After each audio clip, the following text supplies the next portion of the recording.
Thank you very much, and good evening, everyone. Thank you for coming, and nice to see so many young faces here. So just let me introduce myself. Just completing 50 years in the maritime industry, and just getting towards the end of my career. The last few years I've been travelling the world on various projects, and one of the projects was in Panama, tooling up for the expansion of the canal. So a little bit about ship handling, a little bit about the whole expansion. Is it expand or die? What would have happened had the canal not sort of gone forward and invested, or is it going far enough? There's a million questions. What is the competition? Of course, where does the competition come from? So let's look at some of the competitive forces to the canal. It doesn't have a monopoly. The big, you're all aware of the big is beautiful, the economies of scale, giant container ships, bulk carriers, tankers, etc. Very much alive in shipping, especially the container sort of debate at the moment. And of course that raises many questions for Panama. The size limitations of the existing canal. The canal is going to increase its size, almost treble the container ship size. Will that be big enough?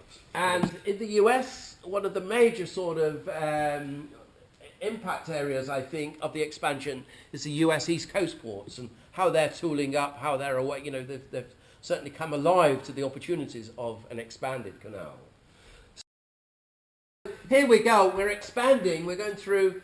The main thing, I think, is the width and the depth. 32 meters. We're going up to a width of 55 meters. Can you see that? So is that a possibility for a new generation of ships? Of course, 55 meters won't be the width of the ship because you've got to get into the lock. So you need a bit of space to get in and out of the lock. So initially the maximum will be 49 meters. I've heard a few whispers on the grapevine from the pilots. They said that if it all works out well, they may go up to the 50 and above, maybe 51, but that's unofficial. That's the sort of typical service that could use the canal. This is CMA's round the world Panama service, passing across the Atlantic, US East Coast, and out to some of the Pacific Islands. That ship at the moment is going to be about 4,000 TEU, about 4,000 TEU. So there's a possibility you could raise the size of the ship on that route, but of course some of the ports online may not be able to accommodate you. So you've always got to think about this. Some of these smaller ports may have size limitations. So it's been a 7-year project. It started out at 3.2 billion. I think it's going to be slightly more than that, but I can't really comment on that. It's, as well as a shipping economics and logistics program, it's also a macroeconomics project, because there's a commitment to developing Panama and to improving the lifestyle, the living standards and education of its people. So it's seen as very much a macroeconomic project as well as a microeconomic project. It's got big repercussions, and especially for Americas and global trade patterns. But I would say, from what I've identified, the biggest sort of impact area is going to be US East Coast. That's so important to Panama. The traffic's coming out of the US East Coast, US Gulf, is a big share of Panama traffic. So I would say in value over 50%. So Panama and these global trade lanes, how will Panama affect these trade lanes? Will we start to see more traffic generated? Will we see traffic diverted from existing trade lanes? Ships that are too big for Panama and are too big for Suez, of course, they're known as cape size. I'm sure you know that, the maritime students. Ships have to go around these capes. We're about to see a new definition of Panama or Panamax, so maybe we may see some traffic diverted from the larger ships to slightly smaller ships. Yeah, this is Wallenius Wilhelmsen. You've probably seen their ships here in Southampton. One of the major sort of automobile carriers in the world. A merger between a Swedish and a Norwegian company to form one of the biggest companies in the world. So So they swallowed their differences, the Rowlinson and Williamson.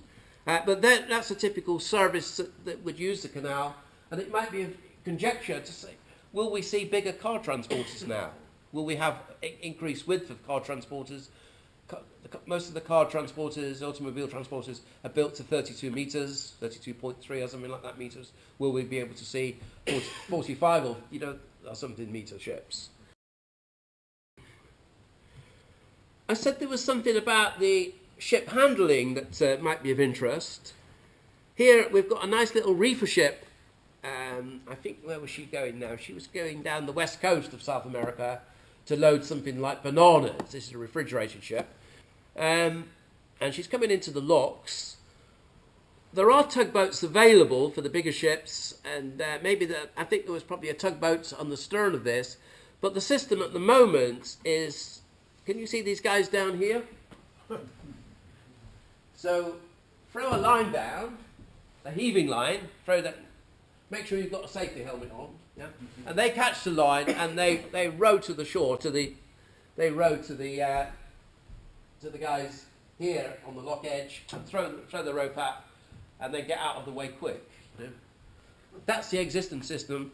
And then these locomotives, this is the Americans, were very forward thinking. They had these electric shore-based tugboats, they call them mules or tractors, 100 years ago. You can see here the tractor tugs at work with this Greek, I think, Cetus Ocean. Does that sound Greek, or anybody like a guess? Yeah. You can check it out in Lloyd's Register if tomorrow when you're in the library. So a Panamax bulk carrier here coming through the locks.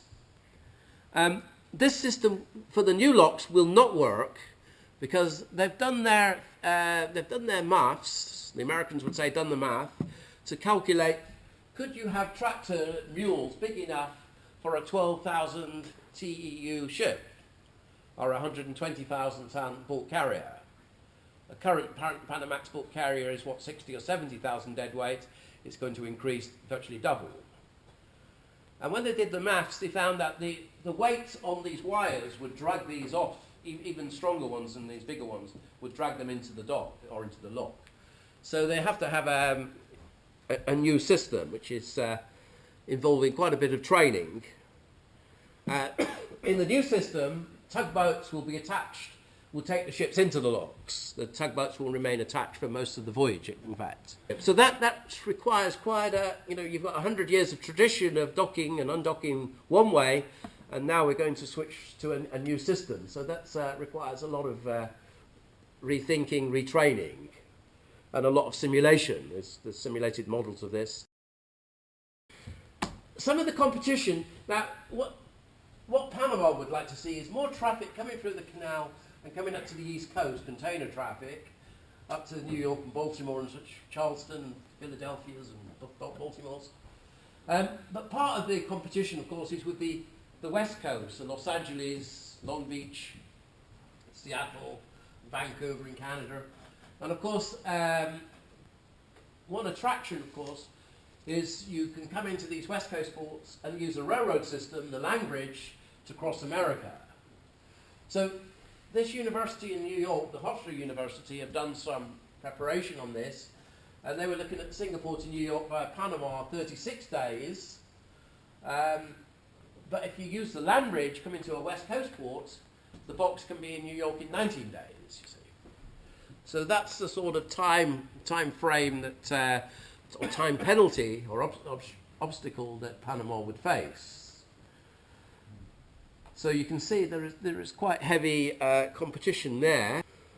There is also competition on the other side of the world, believe it or not, Suez. You think, how the hell can Suez compete with Panama, you see?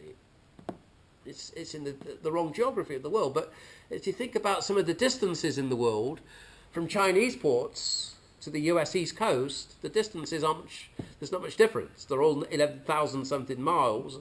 Panama's only about 400 or 500 miles shorter to Dalian or Guangzhou or Shenzhen than it is coming via Suez. The difference is, of course, Suez can handle the biggest container ships in the world, whereas Panama cannot, even when it's expanded. So that's a tough call. In the US, the East Coast ports are raising the bar. Everybody's talking about expansion because of Panama. This is the Bayonne Bridge in New York, New Jersey. The bridge was 151 feet in air draft. So the limitation's 151 feet. Okay, you can convert that to meters. They're lifting this Bayonne Bridge to 215. How the hell do you lift a bridge? I don't know. It's quite a sort of engineering feat. But if you want to get into Newark, New Jersey, which is one of the biggest terminals on the US East Coast, just across from New York, Newark, New Jersey, the bigger ships will not go underneath this bridge, you see. So the air draft as well as the water draft is important. So that's typical of the expansion in the US that's going ahead. So the size issue then, it's economies of scale, diseconomies of scale in the industry. What does industry need? What does the automobile industry need? What does the iron ore industry need? The oil industry? What are the trends?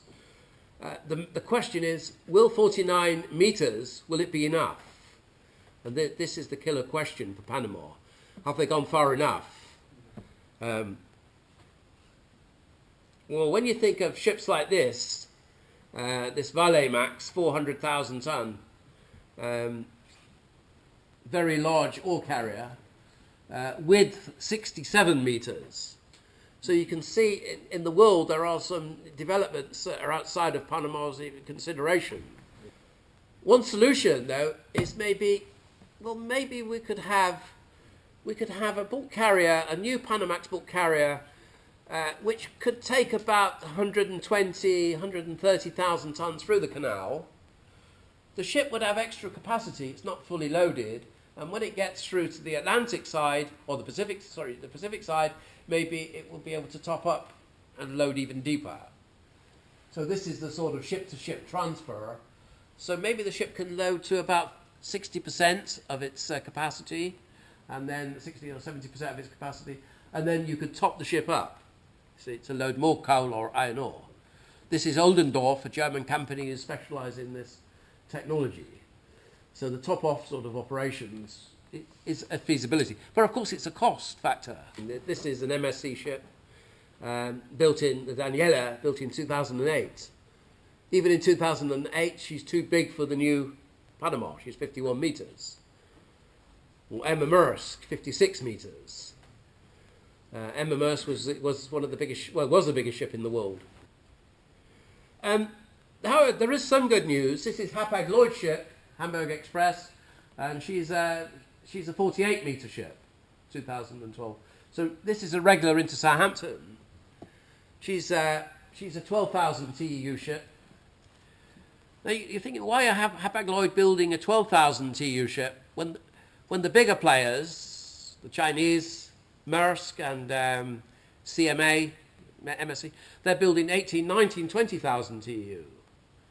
But I'm just wondering if this would be an optimum size. This will fit through Panama.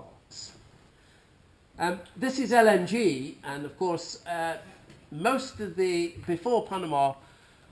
before the expansion of Panama, most of the LNG ships too big. So last year there was only 21 ships that could actually fit through the existing Panama.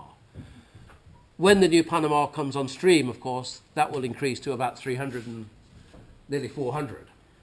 By the new builds that have come on since then, since 2013, it's probably 400.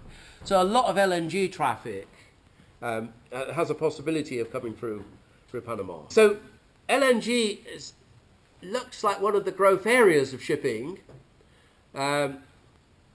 It's certainly this time last year or this time 18 months ago, when oil prices were rocketing highwards, LNG was seen as very, very attractive. Maybe it's not so cool at the moment, but that was seen as a big opportunity for Panama. I'll just finish on Colombia. Should we finish off in Colombia? Colombia does see a prospect for bulk carriers. Loading cargo here on the Atlantic side and coming through Panama. This is coal traffic. They haven't been able to penetrate sort of Pacific traffics. When the new canal opens, we're expecting to see some of the traffic going Pacific bound. This is US Gulf to Osaka via Panama, 9,500, via Suez, 14.3, via the Cape, 15. So there are some distance savers, especially Korea and Japan. China, not so much, or hardly any. So yeah, so that's a pretty much rapid whiz through Panama. Some of the opportunities, some of the problems it faces.